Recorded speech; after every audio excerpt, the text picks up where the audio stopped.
live. Roger Dodger. Still waiting.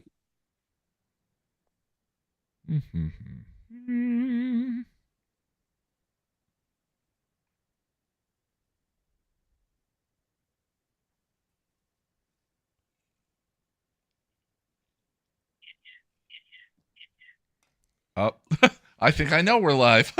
We are live. Yeah, we're live. Hey, that works. Whenever I hear Dwight yelling at me from Jack's phone, I know we've just gone live. Yeah. Hi, everybody. Yep. Welcome. This is the Patron hangout and discussion stream for Provider. And Yay! Yay! I'm surprised we have a bigger turnout than Jack and I were expecting. Let's see how that goes. It will be what it will be. We definitely weren't hoping for a smaller group to get through this. No, not at all. Just to just as a lead-in for anyone who doesn't hang out for the full discussion, in 2 weeks we're going to be talking about another episode. That is true. Yes. Factually correct. Does anyone remember what the episode? Older and Far Away. Older and Far Away. Thank you. If you're ever interested in joining into these discussions, there's a link to it's the $5 and Up Club on Patreon. Link down below. Lauren, keep trying. The link is definitely working. We've got people in. And we are now, like, I don't want to jinx it, but content, The Weight of the World is actually up already for patrons and YouTube members to watch. Very kind, positive feedback on that one.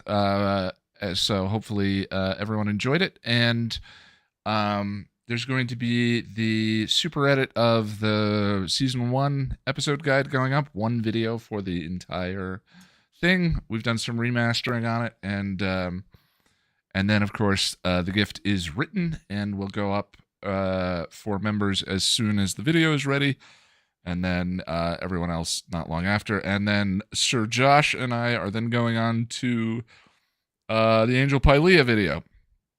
I'm doing the dance of joy, and since it's a question that consistently comes up, the plan for after that is we're going to do Bargaining 1 and 2, then we're going to do 2 episodes of Angel, then we're doing Buffy, Angel, Firefly. Buffy, Angel, Firefly until Firefly is done. So the Firefly guides are coming back. Yeah, did I forget anything? I mean, I don't think so. Hi, Josh. Ian, my chum, my buddy, my pal, my friend. So we, you, me, and Jack have a little side chat going, as we do, the moderators and I guess me of the channel, and you were talking about how you're going to be doing some Angel advocacy for this particular episode. I don't know how reasonably. I don't know how your heart doesn't runneth over. I don't like babies. With the final shot. I beat you. There.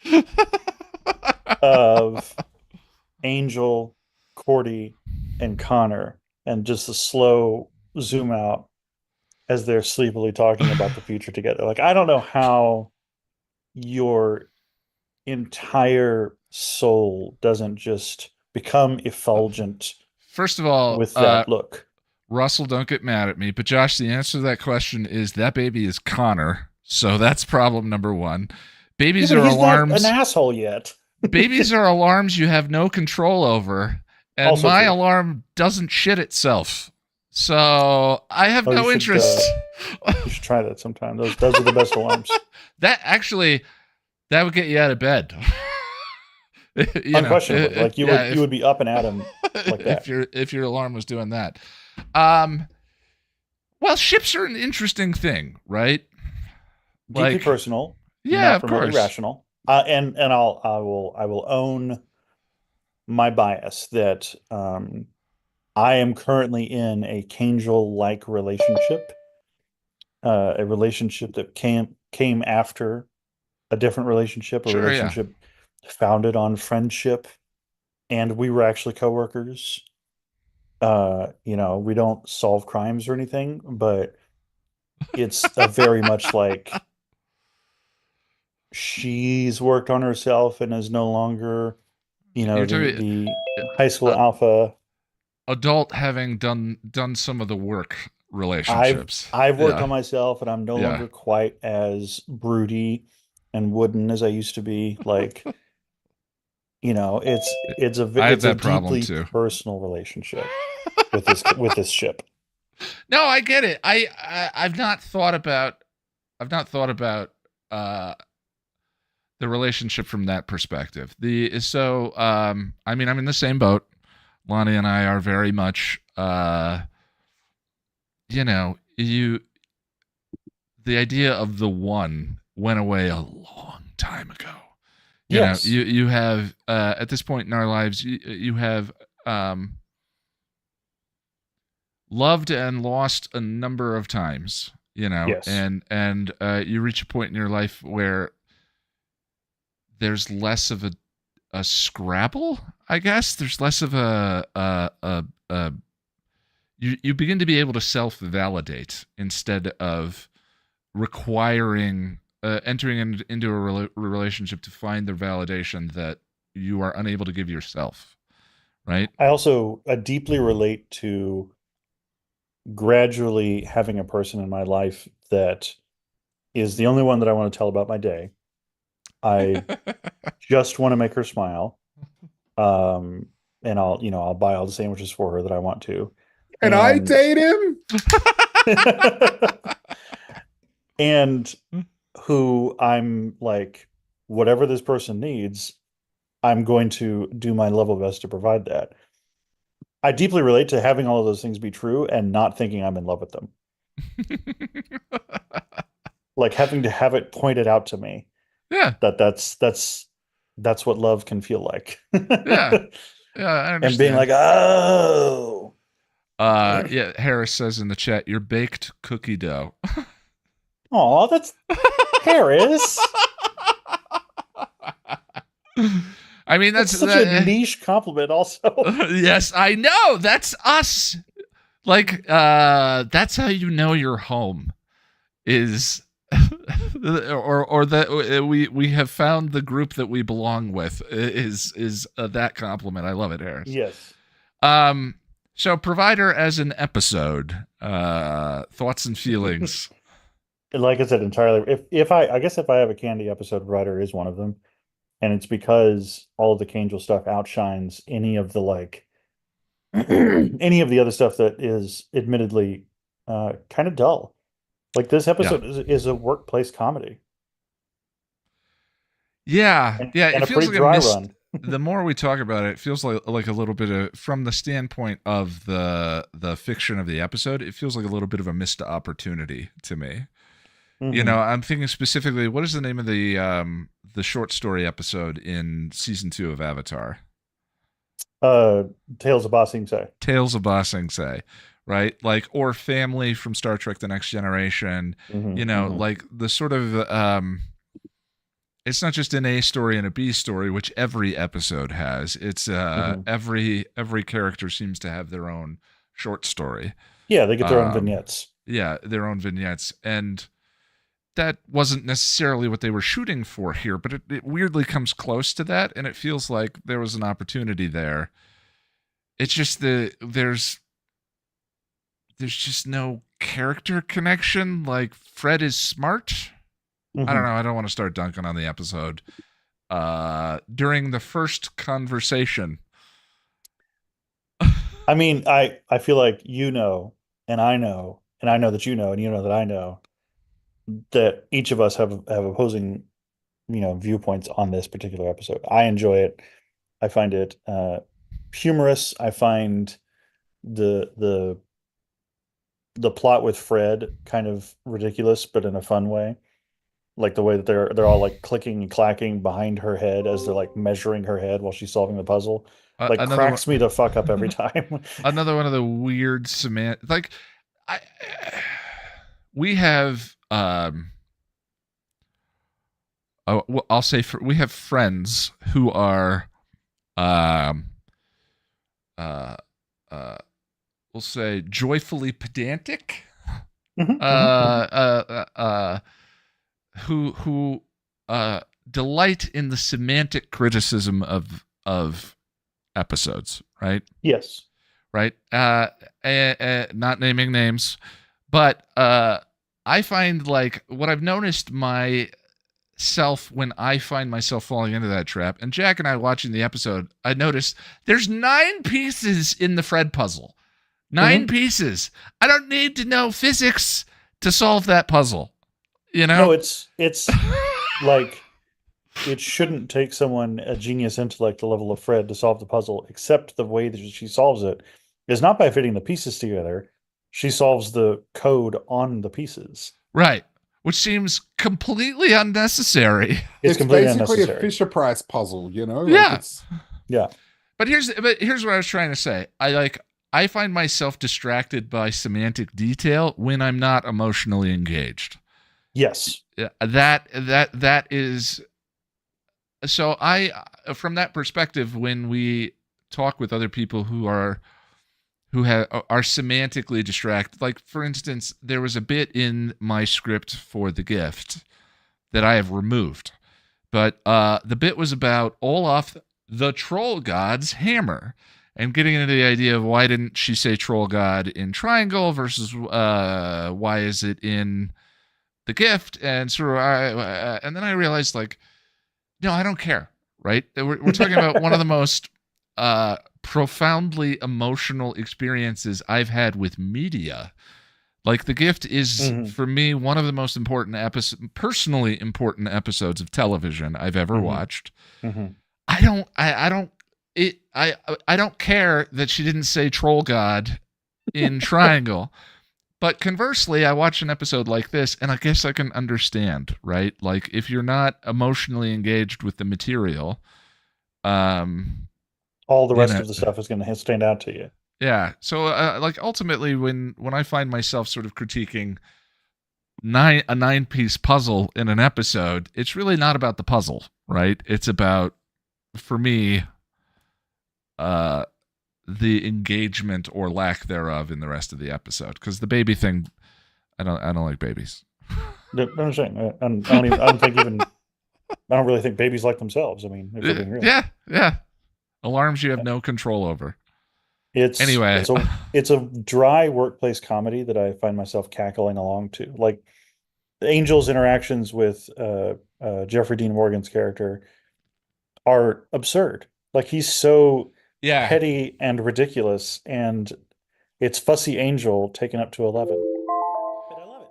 And Jeffrey Dean Morgan's character is so gay for like the best friend who he's willing to face, a half a dozen vampires for over his watch just to remember it by. And like, Angel upping the charge as he's holding the door. It's all ridiculous, and I'm having a great time with it while it's happening. Well, I would prefer to have your experience than mine, but always. It really is the Kangel of it all that anchors this episode for me. Like that final shot, my heart just bursts. I'm so blocked by.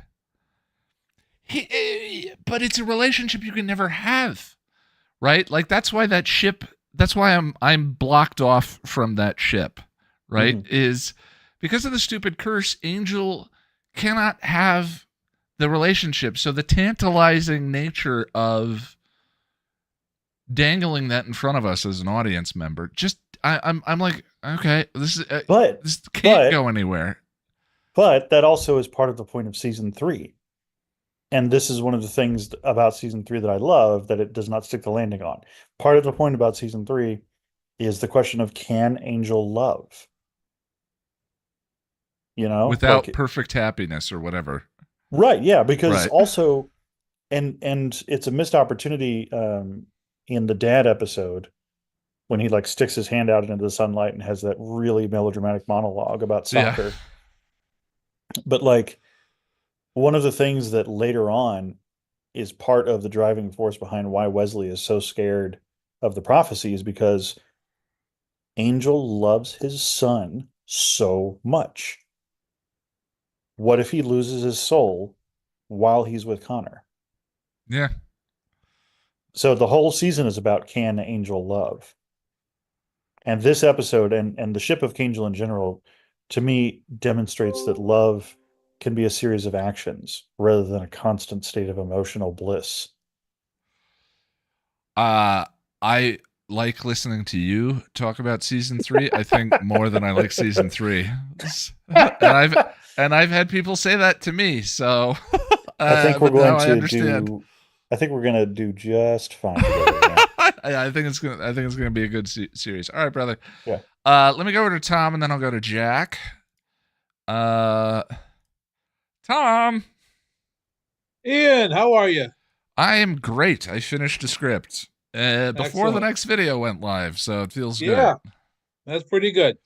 Yeah, this is a it's a mid episode for me, but it's fun. I Mid mean, is it just mid is a great it, word. yeah. Yeah. I mean, I enjoy all the cases. You know, the I wish it had embraced the case-ness of it as opposed to feeling the need to be archy. You know, if it were like between the commercial breaks, a case, a short story. I think my favorite one is Wes and Gunn because they're always terrific. But anyway, I'm sorry I interrupted. That's okay. Yeah, the Wes and Gunn case with the girl with the zombie boyfriend or whatever. I thought that was just, we were thinking, okay, here he's coming in, and then there's this. What's he doing?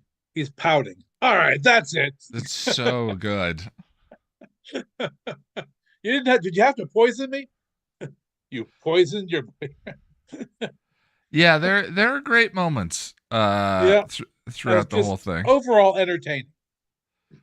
But it's a filler episode, but it works. Yeah. Yeah, it's just interesting that I can't think of the theme, right? So the mandate was that every episode had to have a theme. The monsters were around the theme. If Angel's lonely, there's a loneliness monster, whatever the thing may be. The theme is there are more important things than money? Is that? Yeah. Money isn't everything, Money isn't everything? Yeah, okay. Like actually, you know what this episode is? This might be Angel's beer bad. Like in terms of cuz of course completely hypocritically, and I try and own my hypocrisy at all times. I love beer bad. Beer bad is simple and on the nose and heavy-handed, just like this episode. So maybe but I suppose what it is having a Saturday morning cartoon special episode, like a very special episode of Buffy.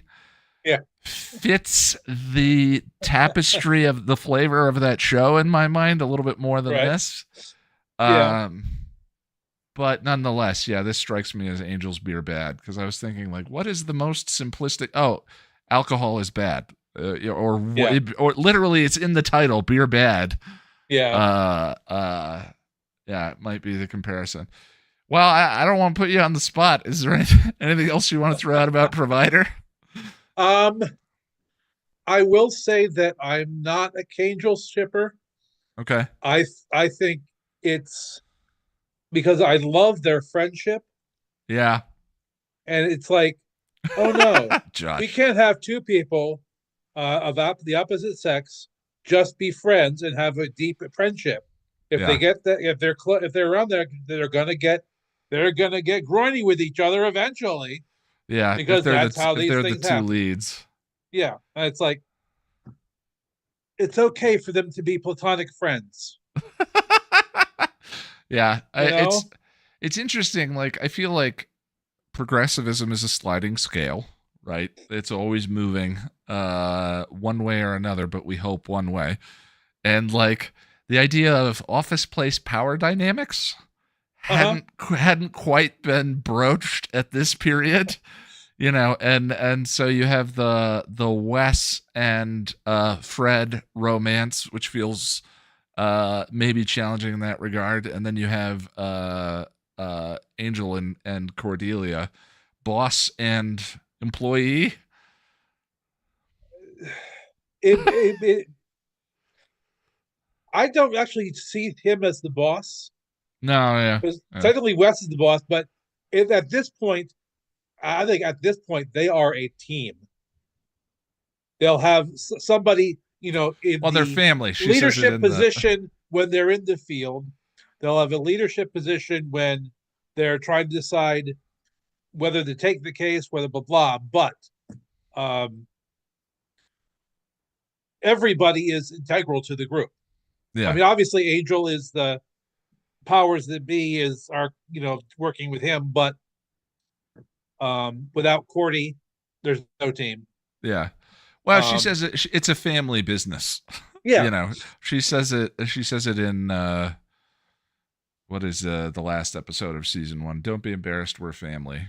right. So, And then uh, and then in Untouched, we're a family. Oh, so you're what family? The Corleones? yeah. Is there a compelling relationship for you on Angel? One that you sort of get engrossed in the drama of the. um, I'm unabashedly love Fred and Gunn together. Oh yeah. I just think we have this. They're not there yet, obviously. No, but they're getting That's there. next That's time. That's the next Josh. episode. But I love those two together. Um, you see, the thing is, I don't see a um we haven't met a person in the series who I think is right for Cordy. Yeah, yeah. She doesn't really have You know, a counterpoint other than Buffy in yeah, terms of sort of personality, power dynamics. yeah, Yeah, that's interesting. Like in a and the thing bubble, with what would be Cordy's yeah, best match? and the thing is with Angel, it doesn't matter who he is going to date or who he's it's if at any point Buffy calls, he is there. He will run off to help Buffy. He Yeah, will if somehow he regains his humanity, whoever, it doesn't matter who he's with, he will run off and go back with Buffy. yeah. Even at But the that end of is season 4, when he's uh-huh. pouting over Connor and Yep. upset about Cordelia is now in a coma, his love and all of that, he still goes back to Sunnydale to give her the brooch, There you and go. they quip and talk, Yep. and he gets jealous of Spike. Yep. And he says, well, what about me, to her in that sequence, given all the horror. And I mean, like, obviously one is written comedically and the other is not. Right. So I'm not genuinely criticizing, but it is interesting that, yeah, like if Buffy called, Yeah. I don't know. So, I just struggled to care about the any Angel romantic drama, and they could have so easily fixed it. Hey, Liam, talk to William. William has this understanding of this cave in Africa yeah, where you can just go and eat a bunch of bugs and get beaten up, and whoa, you get your soul back permanently. Anyway. All right, bud. Was there anything else you want to throw out about the episode? That's good. Thanks. All right. Let me go to Jack, and then we'll go to Hello, Russell. Poppet. Hi. Hi. I I thought I wasn't going to have anything to say. However, I'd like to respond to a couple of things. Yeah. Firstly, I'd like to ask Josh. Josh, what when you ship Kangel, is that a platonic ship, or do you ship them like romantically? Oh, romantically, unquestionably. Okay, okay. I understand where you're coming from in terms of their like dynamic and the way they are together, the way they bounce off of each other and whatnot. But I'm with Ian. I just can't like Angel. I'm sorry, he has to suffer. That dude has to be Sisyphus, or else we're all doomed. You know, like it's not. But I see where you're coming from. Yeah, yeah. Um, All right. but he just Glad we had this talk. yeah. I'm sorry. No, I you're wish I good. had more to say on that topic. What was the other thing? There was something else. Jack, you want to know something really crazy? Hmm? Yes, of course I do. I start shipping Kangel as early as season 1. Whoa, that's some real wow, okay. That's interesting because she hasn't really developed much by that stage. Well, But she she's is developing through season 1. yeah, Yeah, true. and she steps True. into like sponsor vibes, and I mean Mhm, Cordy's mhm. really insightful Actually, no, no, I see what you're saying now. Yeah, no, that's and true. somnambulist. Um, They weren't your dreams, I Angel. I actually think that Cordy and Xander were good together. I really do. I Oh, I do genuinely too. think that was a good I think relationship. that I think that was a good like Tom was asking about uh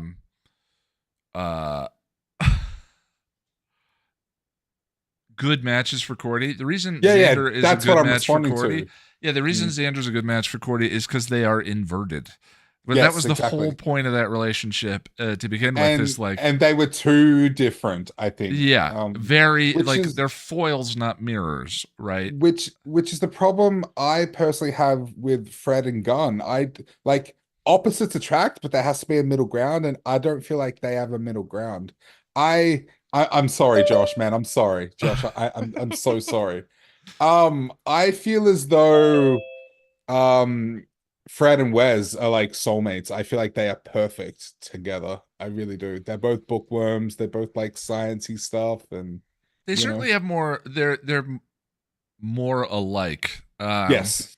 Rewatching the series, like I guess waiting in the wings is sells it to me eventually, which we're coming up on in a couple of Mm, episodes. yeah. Uh, maybe you and Josh will have to do the stream for the rewatch stream for that one without me, Maybe. given how naughty that episode is, and that I struggle with the naughty sometimes. But You too. It's so adorable. I'm just gonna sit there giggling. You will, yeah.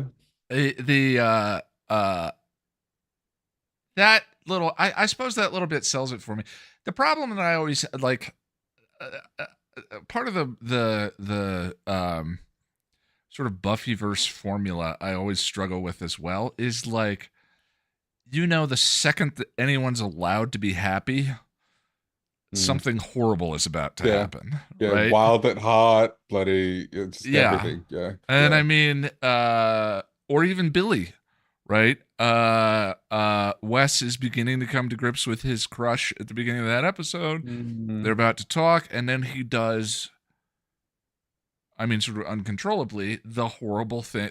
He terrorizes her in that episode, and Yeah. he can't come to grips with like that moment. But Yeah. again, Like she they're forgives him, but he can't forgive can't forgive him, himself. can't forgive himself, right? Yeah. And so, and entropy in right before seeing red is another example of like, Mhm. Mhm. oh, can you just skip it? And- Can you just be kissing me now? Oh my god, I- and it's over. I know it's not directly the same thing, but like going from Smile Time into freaking hole in the world is brutal too. Like that, it's horrible. Like yeah, so yeah, Yeah, I mean that. Joss So Whedon, man. yeah, like the most adult stable relationship in the show is Xander and Anya, right? Basically, Including in the way it ends, right? The yeah. I mean, they have a bad breakup, but like the It's very goodbye sex relatable. in season 7, for Yeah, lack of a better term. it's very relatable. It's yeah, it's very adult in Yeah, the and like that not no relationships. like oh adult. I mean like you know it's adult. It's relatable. It's understandable and Well, yeah relationships end, like, yeah. and we grieve, but we don't have to. But we go on, right? And relationships can end in just a tiny puff of smoke. They don't have Yeah. to be these apocalyptic, you know. Buffy I mean, literally gives up her life at the end of season 2, goes to yeah, LA, leaves yeah, everything, yeah. and I you mean, understand the pain, but I'm just saying, yeah. like And Josh look, and I I were I talking about. do I do love some Bangel melodrama. I do, but Sure. yeah, yeah. And even just like Spike and Anya sleeping together, that wasn't vengeance, so it was solace. Like Yeah. that just that's so relatable. It makes so much sense to me. And yeah, it's very adult in a sense. But yeah, provider. We were setting All up for right, provider. this morning. Yeah. And I said to you, what episode is this again? What? And then you vaguely described the plot, and then I was like, no, you're gonna have to give me more. Like what? And then you were like Fred brain puzzle thing, and I was like, oh no. Like Well, I mean, um like any episode, it's the classic Buffyverse thing of like, ugh, not go yeah, fish. yeah, Oh, this yeah. scene's so charming. Oh, Like you forget that Giles sings Behind Blue Eyes in mm, uh whatever the hell the name of that episode that is. episode, yeah. Yeah. And then and then you get to that point and you're like, oh yeah, there's good stuff in every single Buffyverse episode. It just, for Yeah, me, yeah, like, you put in a position, if you're not binging, of yeah, saying like where the yeah, ranking, or sort of where this one yeah, lands, of giving a yeah. qualitative response to it. Well, the thing is that I didn't Where do the a wild solo things are. Thank you, Lauren. rewatch. I didn't do a solo rewatch, and then I barely paid attention during the rewatch, so I'm just like, yeah, I guess it kind of wasn't that bad as I thought, but I don't Of know. Mind and Heart says, would it make it easier for Jack to comment on some of the episodes he's missed, since he had things to say about dead things? I've wanted to do that, but I want to do that. However, I haven't done the rewatch for the episodes I've missed, but with dead things, I love the Buffy and Spike stuff. I actually forgot about the trio stuff in that. It's like, oh, that's oh. But the Buffy and Spike stuff is so, because that is the episode where she like beats the snot out of Yeah. him, right? And yeah, Yeah. that You always hurt scene, the ones you love. you always hurt the ones you love, pet. Oh God, it's just I don't know. Perhaps I'll go into this at a more appropriate time, but the reason why I get so engrossed by Buffy and Spike, what's their like ship Spuffy. name? Spuffy, that's it, Spuffy, yeah. Bike. I've They like Bike. bike. I can't believe I've been through we a didn't come up with fun until today. yeah. But Josh I've is a fun shipper. We should all be fun shippers. I'm an Eeyore. I've been through a relationship that was kind of pretty similar to Buffy and Spike. Yeah. Not including a particular scene that happens in a bathroom, of course. Let me be very, Sure. very clear about that. Yeah. But that's why I love it so much, and that's why like there's so many scenes between them that hit me like a freaking hammer. And yeah, I love Dead Things for the Buffy and Spike stuff. And of Mind and Heart, I wish I could do that. Perhaps I need to just do the rewatch so I can just go, hang on, I've got nothing to say about this episode. Let me talk about all the other stuff I want to talk about, because I do feel like I like season 3. I do. Hi, Toby. I miss you. You know what we should do? This just dawned on me. You and I are always talking about I think one of the challenges is like the intimidation of the full rewatch. Right? Because you got to think, well, I got to get through the first season, and I always want the full context too. Right, even though I've right. seen the show a couple of times through. Probably what we should do is you and I should just do a full season 6, season 3. Yeah, Just start with those and just watch those that's whole seasons that's a good completely. idea because we've seen both shows several times, so we don't Yeah, really, yeah. I just but yeah, I do, even though I've missed so many episodes of this season, I will say that I do feel like I like season 3. I Oh, that's I like from it. yeah, Yeah, it's just very messy. because Yeah, season 4 is the one that I'm like against, but again, yeah, I feel like that's a matter of bias. I'm interested to watch yeah, it. It's just like occasionally seasons of shows have like one horrific event or one mhm, character breaking moment where you're like, ugh. And then when you rewatch the season, you're just waiting for that moment to occur. yeah, yeah, And, yeah, you struggle to get into and enjoy what is there and present. right, And right. I'm looking forward with this group rewatching season 4 because I love getting to talk. Like Tom always Mhm. likes the episodes I don't. And I like that. I want to hear like share your joy with me. Why do you love it? I want to love it, Yeah. you know? Well, And that's my whole I angle. I love the Holt stuff because I love whenever Angel is forced to grapple with his past. I love that. And I like Connor up until he comes back as Peter Pan on crack from the Hell Dimension, basically. Like I think anyway, even though it's not super fresh in my mind, I think I do like this season for the most part. I do. Yeah. And that scene with Darla in the alleyway that was Yeah. written by Tim. Oh, my Yeah. freaking heart. So good. Yeah. Um, but yeah, I think that's all I got for you. Cheers, All right, buddy. bud.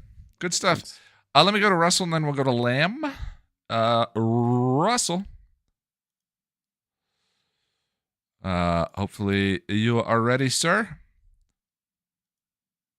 Hey, Ian, can you go to Lamb first? Sure, yeah. Hello, Lamb. Hi, how are you doing? Is it okay, Lamb? Okay. Hi. Hi.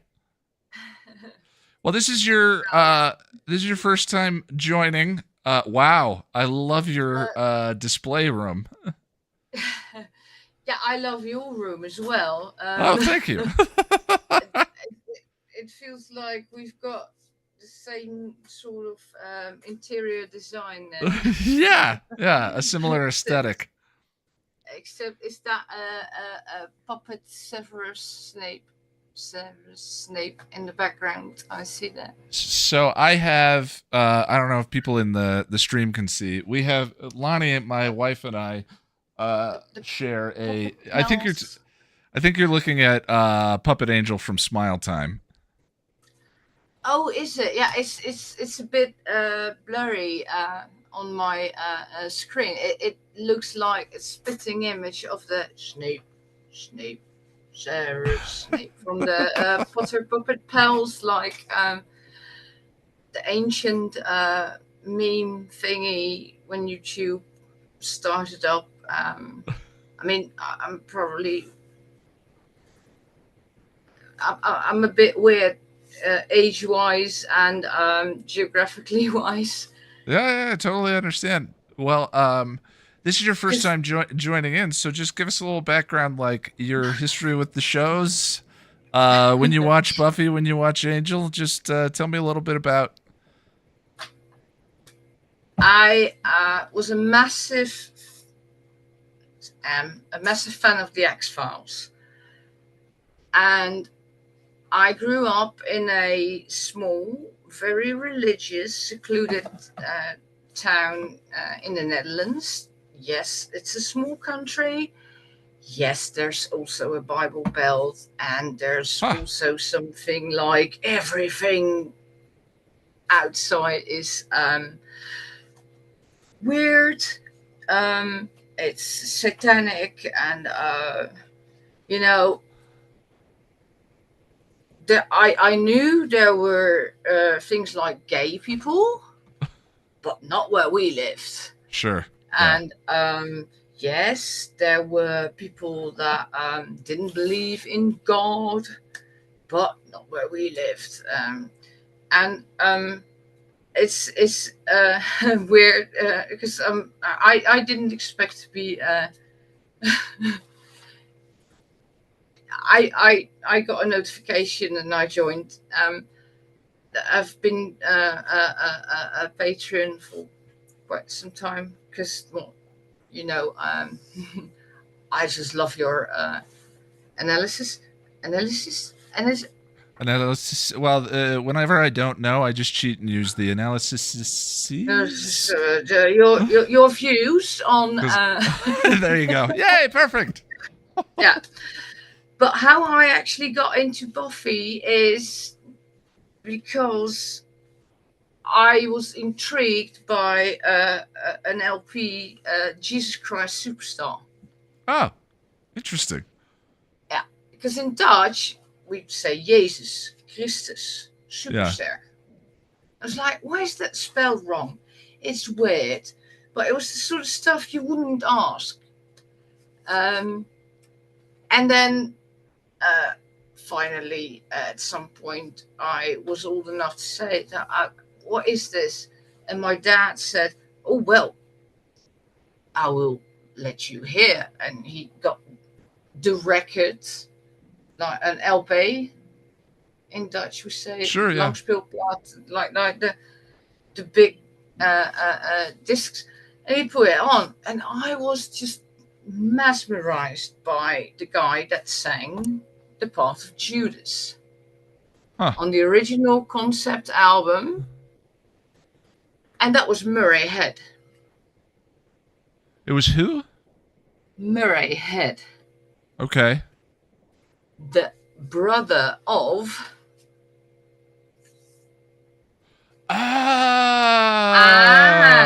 Yeah. All right. Yeah. And by that time, I turned 15, and then our school had internet. And the first thing I was looking up was, oh, this guy with this amazing voice, what can I find out about him? And all I could find was, oh, yeah, he's got a younger brother, Anthony Head, and he is Mr. Giles in Buffy the Vampire Slayer. Playing against type compared to Jesus Christ Superstar, certainly, yeah. Well, no, he was Judas. Yeah. So, but he was, because Ian Gills, the main singer from Deep Purple, he was Jesus. Crybaby. Anyway, Murray was like, oh, all it for me. And all I could find was information about Anthony Stewart Head. What's this? Buffy? We barely had any, this is pre-Pirate Bay or even downloading stuff. It's the dial-up. That.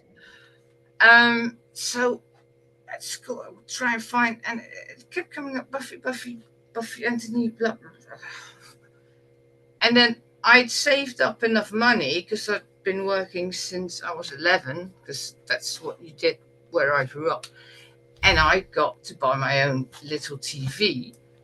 And then I got the cable through myself because my dad was too lazy and, yeah, 2 left hands.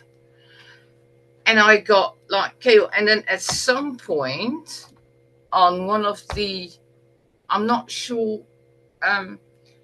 in the Netherlands, we've got a publieke omroep, like public access. So where you pay taxes and everybody can see it. And you've got the commercial.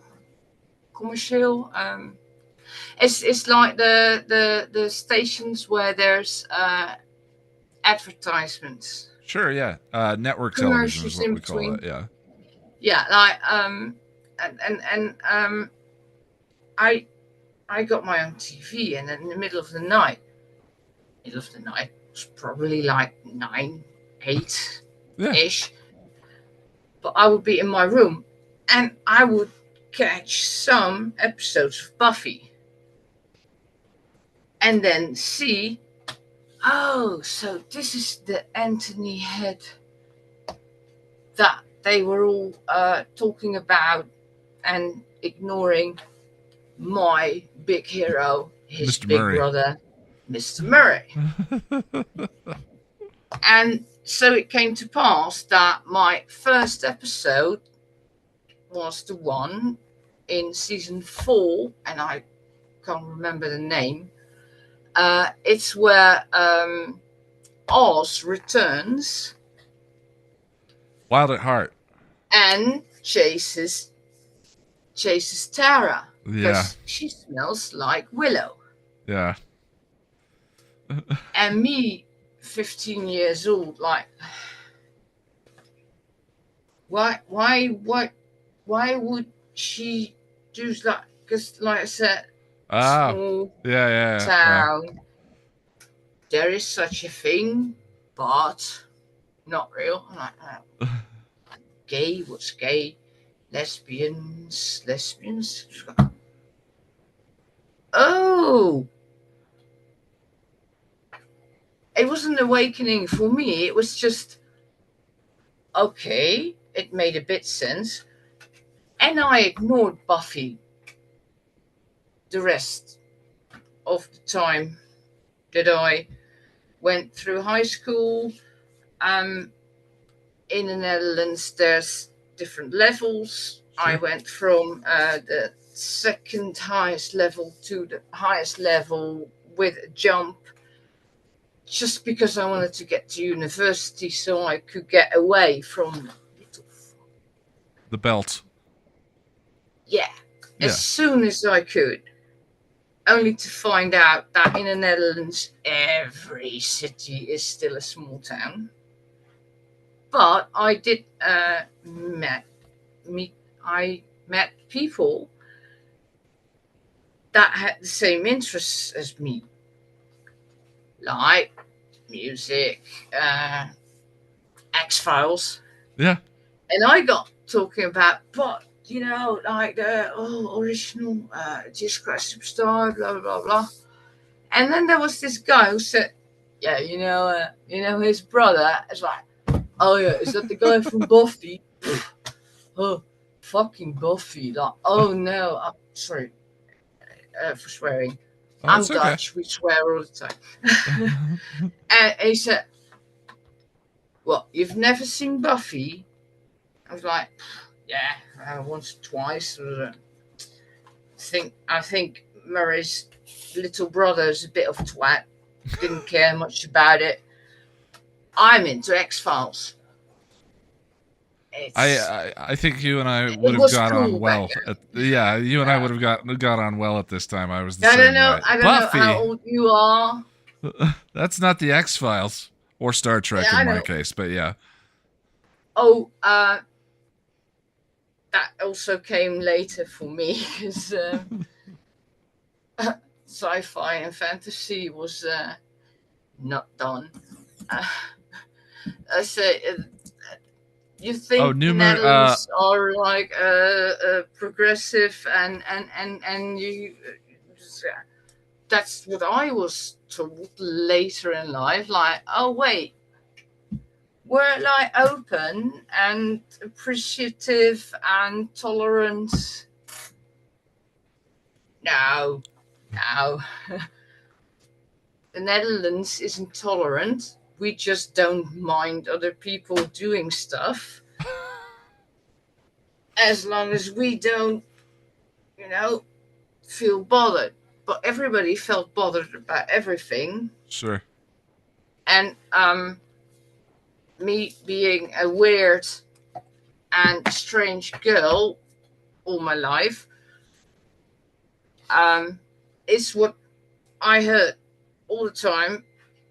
Getting to university, meeting people that were also like weird and strange, and like I would just, if I didn't like something, I would just go away and like I don't want this.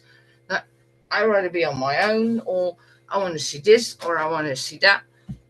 And then joining a student union, where you would definitely have been a member as well, is where I got the guy that told me, wait, you're a girl, and around the time that it started 97, Sure. Yeah. I was a bit too young to, see from the first episode. But he said, you're going to love it, because this is going to so much resonate with so much that you've been going through up until the point you are now. And I've got all episodes on DVD. And I'm going to give them to you. Yeah, he took some more time to convince me to eventually watch Angel, but definitely a good friend. He gave me his box set of Buffy. And actually, I heard you guys talking about season 1 and how it's like, yeah, okay, you gotta get through, blah, blah, blah. Well, I mean, that's my feeling about it. From yeah. episode 1. I know a lot of people who love. I even know people who think the first season is the best season, which I find to be a rarer opinion, but that is out there. Oh, I haven't met those people. He did say, if you're in, you say, okay, you can skip this one, skip this one, skip this one. Oh, the robot. Oh, is this the one where she's in Jenny? Oh, and when you said that, I was like, oh yeah, that was a crap episode, but it's definitely true. But I remembered it because it was so, for me, like, she's gonna, break the heart of my favorite singer-songwriter's younger brother. And I was just like, okay, it's a bit, yeah, you could say cringe, but not cringe, because CGI wasn't a thing, and if it was, yeah, camp. And it's just, I wasn't used to that much. It was like, okay, this is a girl that speaks up for herself and gets away with it. Because I used to speak up and then wouldn't get away with it. Just, I was diagnosed on the spectrum like a couple of years ago. And if I'd known before, I could have played that card much harder. And long story short, avoided a lot of student debt. But anyway, I just felt so drawn to then Buffy. Still, all my other obsessions. You haven't seen half of my room. Well, I do. It's all there. I do need to move on. Is there anything else you want to throw out about the episode?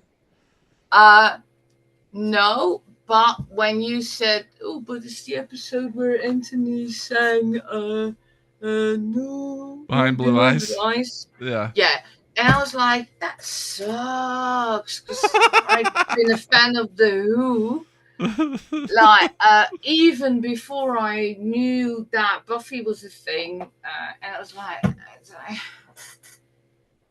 you're not gonna beat Roger Daltrey. And it was also around the time, in my case, that Limp Bizkit tried a cover. Oh, yeah. I was like, where are you going with the... Yeah, I remember that, actually. They did Behind Blue Eyes as well, so... The thing we hope is that got people into the Who maybe didn't have the exposure.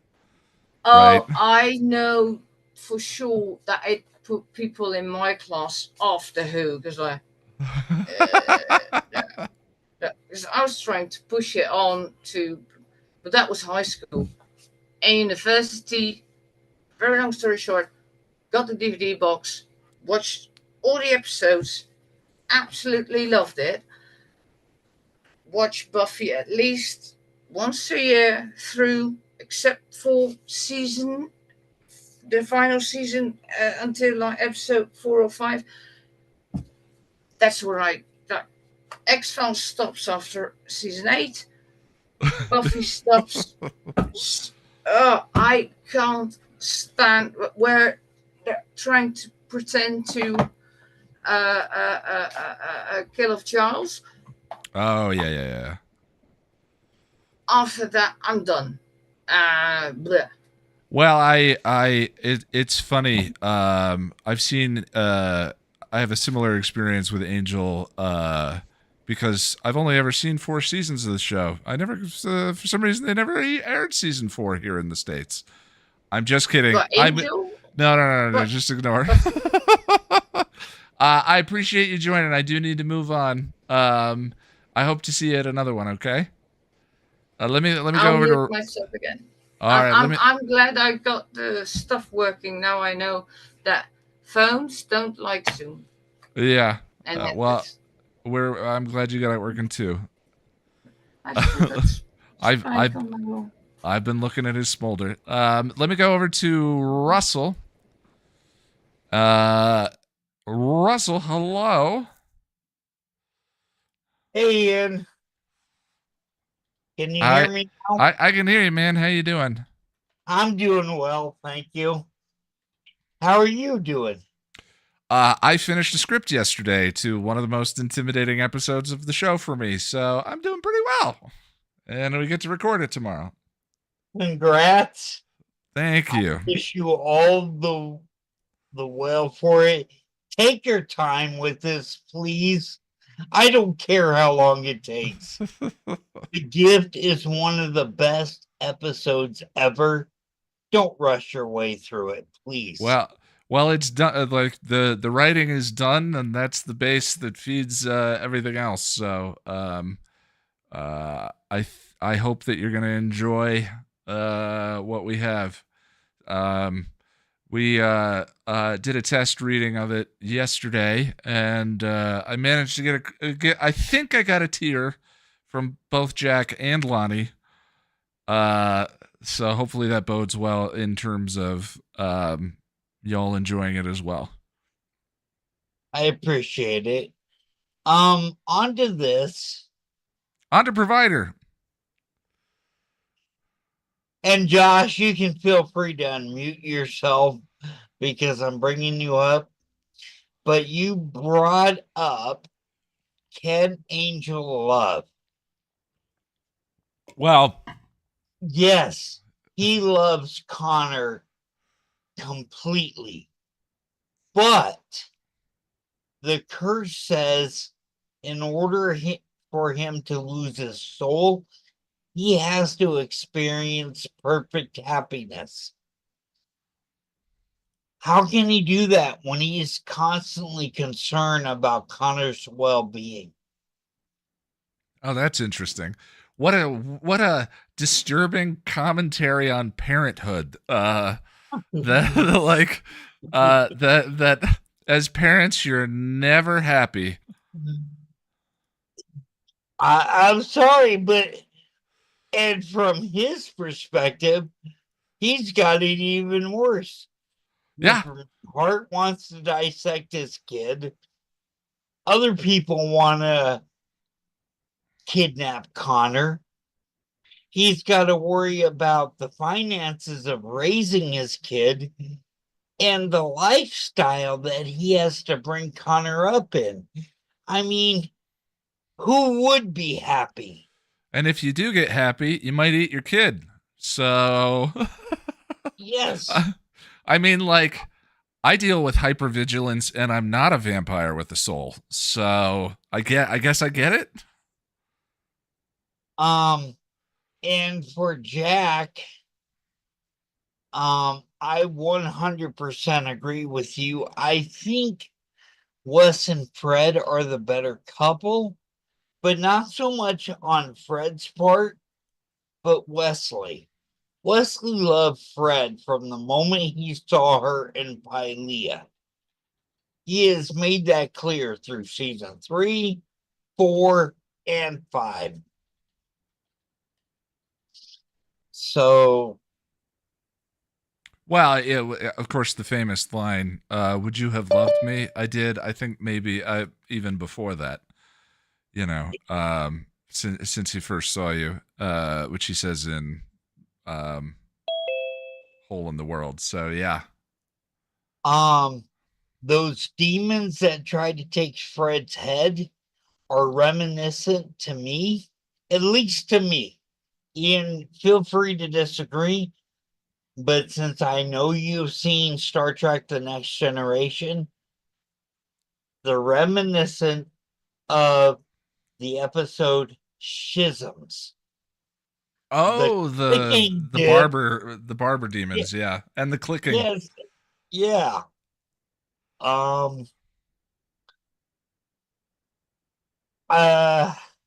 don't know if that was a Star Trek fan that just wrote those demons in or whatnot, but yeah, every time I see them, I immediately think of that episode. There's not a whole lot on Provider that I have. It's not a great episode, but I do have a comment I wanted to talk about Holtz Okay. on if that's okay. Sure. I'm looking up information about the episode while we talk, but I am listening. Go ahead. In contrast to the Curse of Angel, I'm not talking the soul canon. I'm talking about the curse in and of itself. Okay. I think it's a reflection of Holtz. Yeah. It's not vengeance, or it's not justice we seek. It's vengeance. I think, yeah, Holtz is the embodiment, the living embodiment of the curse. That's the most interesting thing about him to me, other than the performance. His gravitas is incredibly captivating, but that's always the thing I love about Holtz is that he's the living embodiment of the way Angel's curse works. I think that's really interesting. Unfortunately for me, it sort of plays into, some of my struggles with season 3 as it is, which is just there's a lot of interesting ideas. It just doesn't feel like it sticks to the landing for me. Holtz is arguably, it's Lindsay or Holtz, right? In terms of most compelling Angel villains. I love Lila. I think Angel has some great villains. But in terms of, sort of ongoing antagonists, I think Holtz is incredibly captivating and compelling. And then the way that lands, he just sort of like there's no stick to the landing there. There's no dramatic moment. There's no I made my choices. There's no I don't want him to get better. I think that would be disingenuous. I think, but we never get to while Holtz opens and we see a ton from his perspective. He's very well motivated. We see what Angel and Darla did to him. We see the darkness. We see things from his perspective, and then we never do again. Once it gets to a certain point, that character arc or that lack of character arc, like it could have been a tragedy. It could have been a something, but it just is the beginning and then nothing else. Does that make sense? Because we shift to Connor's perspective, which makes sense, but there's no sense of a villain can have a sense of completion too. There can be a sense of like, this is what I always want. Some sense of like closure for us, the audience, with that villain. And I don't ever really feel that with Holtz. And so to me, he ends up feeling like, I feel exactly the way you do. Yeah. In fact, Ian, I'll talk about Connor another time, but the one direction I wish they would have went with, and it would have made more sense, if Holt would have been instrumental in trying to turn Team Angel against Angel. But like, That could have been interesting. Yeah. hey, he's a vampire with a soul, but he's still a vampire. He still has this evil in him. I mean, Gunn would have been the first on board. It's interesting. You know, I think that I wonder why Giles never turned on Angel. I've been writing. I'm thinking about this because I've been writing about Buffy season 5, and specifically that moment under the tower with Ben. But and Giles is sort of the ultimate pragmatist. He says in that episode, I'm you must hate me right now. I've sworn to protect this world. Which means doing things that other people can't or what they shouldn't have to. Right. And then later in the series, he turns on Buffy because of Spike, who has been in the trenches and proven himself a member of the team over time. So looking back on that now, it makes me wonder why maybe they just didn't have that aspect of his character ironed out. But I mean, Angel did leave, but Giles turning on Spike, turning on Angel, especially what Angel does to him in Becoming Part 2. Didn't he, though, when Angel showed up to his apartment and he puts that crossbow at him and he goes, "You're invited, but yeah. you have to invite me in. I'm aware of that." Turning the corner with the crossbow. Oh yeah, that's a wonderful moment. That's true. It's true. It just got me to thinking is all. But that's all I got for you, buddy. All right, bud. I appreciate it. I think Lauren is having internet troubles. Lauren, if you are watching the stream, I kind of need to wrap up.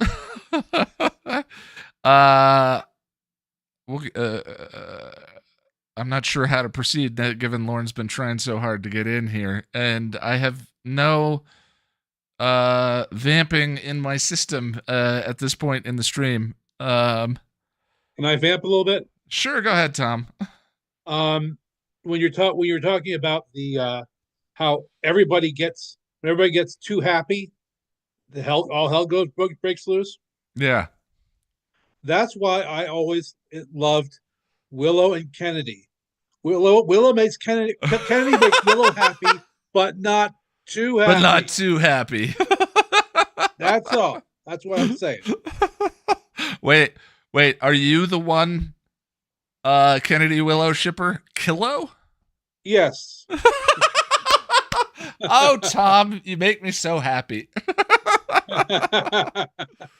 All right, well, I don't see a comment from Lauren, so I think I'm going to go ahead and wrap up there. Lauren, if you're watching this, I'm sorry. Hopefully you can get in on the next one.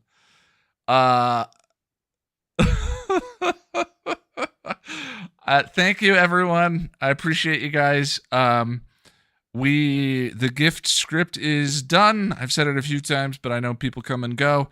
Gonna record that tomorrow. Jack's gonna start editing early next week. Season 1 super edit. Hopefully that'll be some fun. We're gonna try and set it up so that there are no YouTube advertisements playing in the middle of them. So you'll watch a complete episode, break, watch the complete episode, break. So hopefully that works better than the playlists and all of that. And we're gonna do one of those for all of them, including the Angel seasons. Buffy season 5 is 5.5 hours without the last 2 episodes added to it. So that's going to be one big video. But people seem to enjoy super edits. So we'll see if there's something that y'all enjoy. 2 weeks. Yeah. Any word about you and Jack doing the coffee hangouts again? We are bringing the coffee videos back. Those are going to be patron and subscriber exclusive. We haven't figured out the format yet. There'll be Q&A, stuff like that. We have ideas for the podcast as well. My struggle with the podcast was always putting time into that when the episode guides weren't rolling along and publishing. Felt Also, to me we were terrible at coming up with subjects. We'd literally get together to film and be like, so what are we doing today? What are we talking about? Yeah. But I mean, like, there are episodes of the podcast I'm very proud of, like conversations that I'm glad exist. So we do want to bring that back. We just don't know the format for it. But now that the episodes for the channel seem to be working again, knock on wood, that brings the podcast back as a possibility to me. So yeah. All right. Let me let everyone go. Thank you, everyone in the YouTube stream. We'll see you in 2 weeks. Weight of the World publishes for everyone on Monday. I hope you enjoy. We'll probably do a premiere stream sometime Monday morning. I haven't decided exactly how that's going to work yet. And we'll see you in 2 weeks. All right. Bye, everybody. Thank you. Bye.